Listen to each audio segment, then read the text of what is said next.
What's up, everybody? Welcome to Gamescast now, episode 36, topic 2. I'm Alex, and this is our conversational gaming show, a show that airs every other week on Monday and Wednesday at 5 a.m. for your viewing convenience. A show where I normally talk about gaming topics, gaming-related things in news that tend to be bigger stories or just trending topics.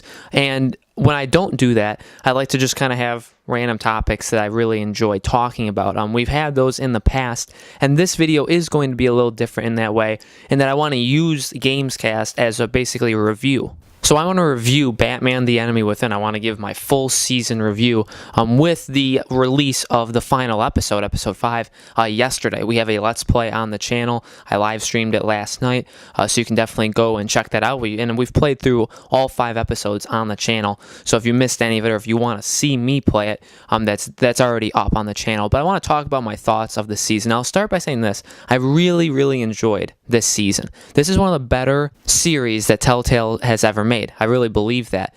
This is monumentally better than season 1. And I know that, in my live streams, I've even talked to people when they've commented, and they've disagreed with me on the fact that this is better than season 1.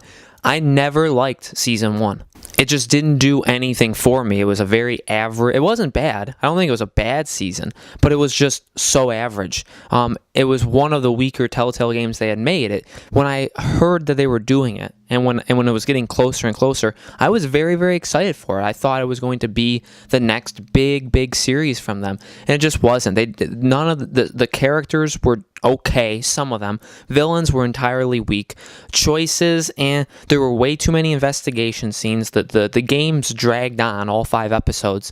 It just didn't have much. The relationship between Selina Kyle, Catwoman, and Batman, that was cool, and the way they took Batman's character and the way they made Bruce Wayne interesting, I guess. But mainly the only fun parts of that game were with Batman and with Selina Kyle.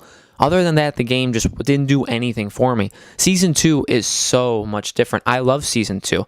I was very surprised because when Episode 1 came out, I'm one for giving Telltale games chances. I've played every single Telltale game since Walking Dead. I haven't played... I did actually play Back to the Future, but I never played Jurassic Park. So I've played most of Telltale's games, and all of them dating to when Walking Dead first came out. So I was always going to give this game a chance, and Episode 1 of Season 2 was great. It brought me back into the world, and it made the world actually interesting. It made the characters interesting. It made better choices. It looked better. It worked better. Everything was better. And then episodes 2 and 3 happened, and episodes 2 and 3 were very good, playing with the relationship between John Doe and Bruce, and putting Bruce basically undercover, where you had to work with these bad guys, and I have never been in a situation like that in a game.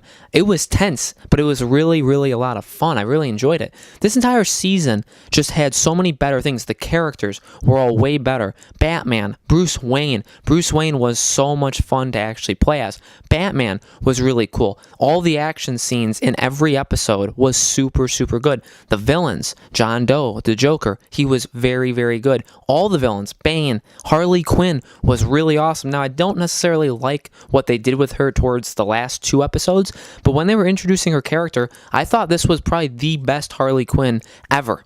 And I'm including the Arkham games. I thought this Harley Quinn was better than that Harley Quinn. So I really liked what they did with her.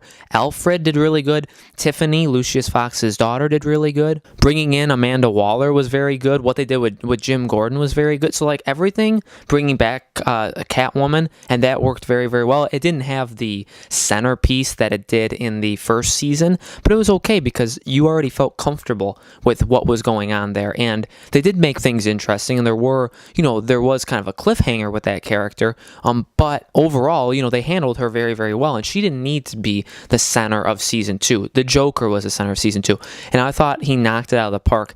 I love the relationship that you can build with the Joker, and I love how different the endings and how you can get the Joker to the very end. Obviously it was very much publicized going into episode 5 that it was going to be massively different depending on how you've played this season, and that's very good. I'm kind of proud of Telltale for really expanding, here's how the game can end depending on how you've played the rest of the season. I'm really happy with that, and I like my ending. I like my path. I like what happened, and I've always been that way with episodic games where I don't necessarily want to see what happens, the flip side. I like to live with my choices and, just deal with them because they were my choices. And what happens is because I did it.